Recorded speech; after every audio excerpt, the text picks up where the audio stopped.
Assalamualaikum warahmatullahi wabarakatuh. Puji syukur kita terhadap Tuhan Yang Maha Esa yang telah memberikan kita masa dan waktu sehingga kita masih bisa bertatap muka dan melanjutkan mata kuliah kita, yaitu tentang pelajaran kimia umum. Sini saya akan memperkenalkan diri saya sendiri. Perkenalkan, nama kakak Nur Isnar Harap, Prodi Vokasional Informatika kelas 1A, NVM 20150061. Di sini saya memilih yang telah Ibu berikan, memilih tentang pengenalan ilmu kimia. Baik, seperti biasanya kita harus mengetahui apa itu ilmu kimia, apa itu strukturnya, dan apa itu susunan semua jenis-jenis tentang pengenalan ilmu kimia. Namanya juga pengenalan ilmu kimia, kita harus mengetahui apa dasar-dasar yang pertama dalam ilmu kimia ini. Baik, yang pertama di sini, apa pengertian ilmu kimia? Ilmu kimia adalah bagian dari IPA yang fokus pada pembahasan tentang susunan, struktur, dan sifat dan perubahan materi serta yang menyertainya. Kemudian ilmu kimia? Ilmu kimia yang membahas tentang susunan, struktur, dan sifat yang menyertai dari susunan, struktur, dan sifat. Kemudian saya akan menjelaskan apa itu susunan materi, apa itu susunan struktur materi, dan apa itu sifat materi. Kemudian yang pertama di sini ada dia susunan materi. Susunan materi yang dimaksud adalah tentang yang mencakup tentang unsur senyawa dan campuran. Jadi yang pertama, unsur adalah zat yang paling sederhana yang tidak bisa dibagi. Maksudnya yang tidak bisa dibagi, unsur ini tidak bisa dibagi-bagi. Yang pertama yang kedua, dan yang di tengah-tengah dia tidak bisa dibagi-bagi. Dia monoton, tetap satu. Contoh dari unsur ini yaitu Na, H, O, P, E, dan C. Mungkin semua sudah tahu apa itu contohnya ya. Contoh dari unsur pada susunan materi. Kemudian contoh yang kedua dari susunan materi ada di sini senyawa. Senyawa itu zat yang terbentuk dari gabungan beberapa unsur dengan perbandingan tertentu. Maksudnya ini yaitu gabungan-gabungan dari campuran yang lain. Ini maksudnya dia agak menengah. Dia sebagian bisa agak dibagi, bisa nggak dibagi. Dia ini monoton. Kayak mana? Monotonnya kayak mana? Kalau dia memilih di sini, dia memilih di sini. Kalau dia memilih di sini, kayak di sini. Nggak kayak unsur. Unsur ini monoton satu, nggak bisa lagi dibagi-bagi ya. Kemudian contoh dari senyawa itu ada di sini CO2, H2O, dan CO3.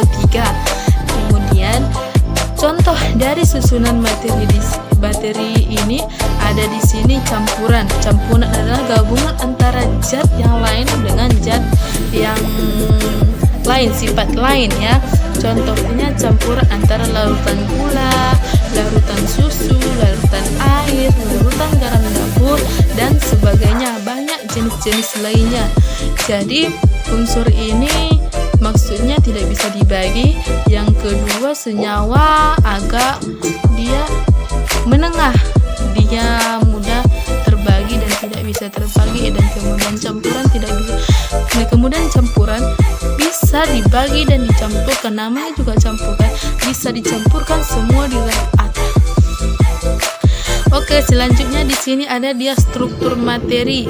Struktur materi yaitu menjelaskan tentang ikatan yang terjadi antar atom sampai terbentuk molekul unsur, molekul senyawa atau ion.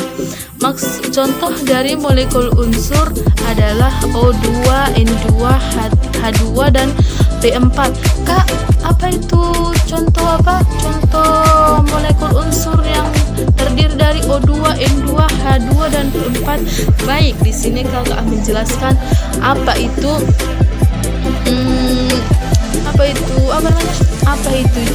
O2, N2, dan H2. Jadi sini kakak menjelaskan. O2 adalah zat pembakar.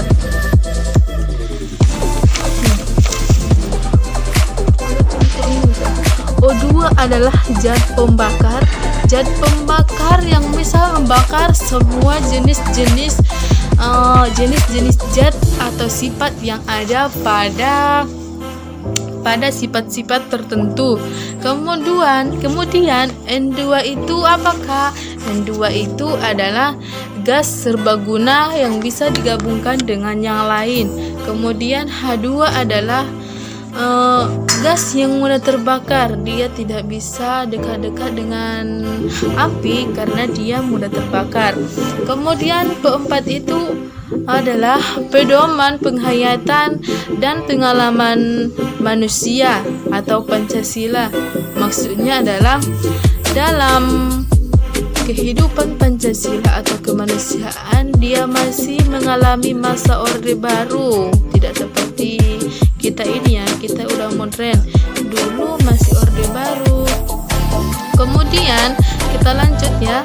Di sini ada sifat materi. Sifat materi yang dimaksud adalah lebih mengarah ke sifat-sifat kimia, suatu zat, misalnya mudah terbakar, mudah mengalami korosi, mudah bereaksi, dan zat lainnya. Contohnya kayak tadi kakak sudah bilang kan, apa itu H2? H2 ini sudah termasuk terhadap sifat materi. Dia sudah termasuk pada sifat materi. Kemudian perubahan materi ini dibedakan menjadi dua, yaitu yang pertama perubahan fisika dan perubahan kimia. Perubahan fisika yaitu perubahan yang tidak menghasilkan zat baru, contohnya lilin yang dibakar, es mencair, dan sebagainya. Perubahan fisika ini sifatnya tidak menghasilkan zat baru, tetapi dia kembali ke semula, dia tidak menghasilkan wujud baru, dia tetap kembali ke wujud semulanya. Contohnya lilin yang dibakar dan es yang mencair dan sebagainya. Kemudian perubahan kimia ini adalah perubahan yang menghasilkan zat baru akibat adanya reaksi kimia. Contohnya besi berkarat, kayu dibakar menjadi abu, dan nasi menjadi basi. Dari pelajaran ilmu fisika dan kimia sudah berbeda. Kalau ilmu fisika tidak menghasilkan wujud baru, dan kemudian perubahan kimia dapat menghasilkan zat baru. Itulah perbedaan dari perubahan fisika dan kimia. Kemudian prinsip dasar hakikat ilmu kimia yang menjadi acuan perkembangan ilmu kimia adalah adanya perubahan bentuk atau susunan partikel yang menjadi bentuk lain dengan sifat yang berbeda. Contohnya zat A direaksikan dengan zat B. Reaksi antara keduanya pasti menghasilkan zat baru, sebut saja zat C, di mana sifat zat C ini berbeda dengan zat A maupun B. Kakak pikir adik-adik kurang mengerti ya. Maksudnya perubahan bentuk susunan partikel menjadi bentuk lain ini berbeda. Contohnya zat reaksi A direaksikan dengan reaksi B, yang si A dijalankan oleh si B, dan reaksi antara keduanya pasti menghasilkan zat baru. Jika reaksi A dan reaksi B sudah berjalan, maka mereka akan menghasilkan zat baru, disebut saja dengan zat C, di mana zat C ini berbeda dengan zat A dan zat B, maupun sifatnya dia berbeda karena sudah menghasilkan zat baru. Kemudian ruang lingkup kimia.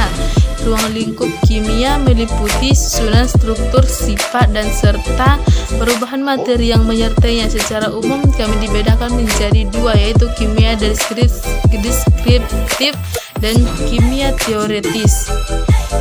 Kimia deskriptif adalah ilmu kimia yang didapatkan melalui pengamatan sifat zat. kimia deskriptif ini dapat dilalui dari pengamatan sifat zat. Dia, kalau kita sudah mengetahui apa isi zat, gas, struktur semuanya, kita akan mengetahui apa itu kimia deskriptif karena dia mengamati semua tentang zat. Makanya dia menghasilkan sifat deskriptif. Dan kemudian sifat teoritis adalah ilmu kimia yang membahas tentang materi. Adapun contoh teoritis adalah sebagai berikut.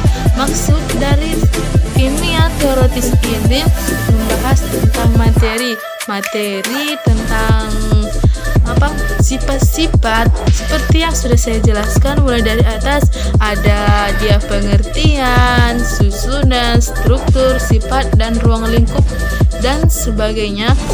Itulah yang dikatakan dengan kimia teoritis yang membahas tentang materi.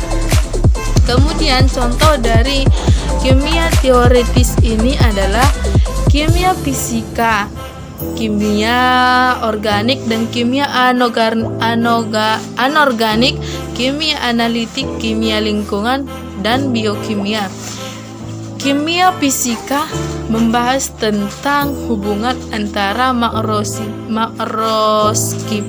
makroskopis, atomik maupun subatomik ditinjau berdasarkan hukum dan fisika. Maksudnya yang membahas tentang makroskopis, atomik maupun subatomik ditinjau berdasarkan hukuman dalam fisika. Dia membahas tentang itu. Kemudian kimia organik membahas tentang struktur, sifat, dan komposisi senyawa organik. Dan kemudian kimia anorganik adalah ilmu yang mempelajari tentang sifat dan komposisi senyawa organik. Dia agak sama dengan kimia organik karena mereka saling ketergantungan. Kemudian di sini ada dia kimia analitik membahas tentang kandungan suatu zat. Kemudian kimia lingkungan membahas tentang dampak pencemaran lingkungan, contohnya membuang sampah sembarangan. Kemudian di sini yang terakhir ada dia biokimia. Biokimia mempelajari tentang materi-materi dalam proses metabolisme tubuh. Dia membahas tentang tubuh manusia, rangka-rangka semua manusia. Mungkin kakak rasa semua sudah jelas ya. Jadi dalam pengenalan ilmu kimia ini kita harus mengetahui apa itu pengertian, susunan, struktur, sifat, dan perubahan materi dan sebagainya. Dan kita harus mengetahui apa semua isi dari yang sudah kakak bilang, dari pengertian, struktur, susunan, dan sifat materi, ruang lingkup, dan sebagainya. Kita harus mengetahui karena pengenalan ini masih sifat dasar-dasar dari ilmu kimia, belum mendalami, belum lagi ada di situ tentang mempelajari tentang kedalaman kimia, masih panjang ceritanya. Dan kakak rasa cukup sekian yang dapat kakak sampaikan. Pokoknya kita harus berjuang, kayak mana kita harus bisa sukses untuk kedepannya.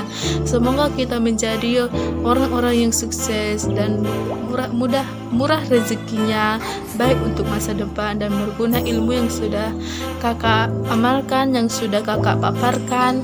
Baik, cukup sekian yang dapat kakak sampaikan. Assalamualaikum warahmatullahi wabarakatuh.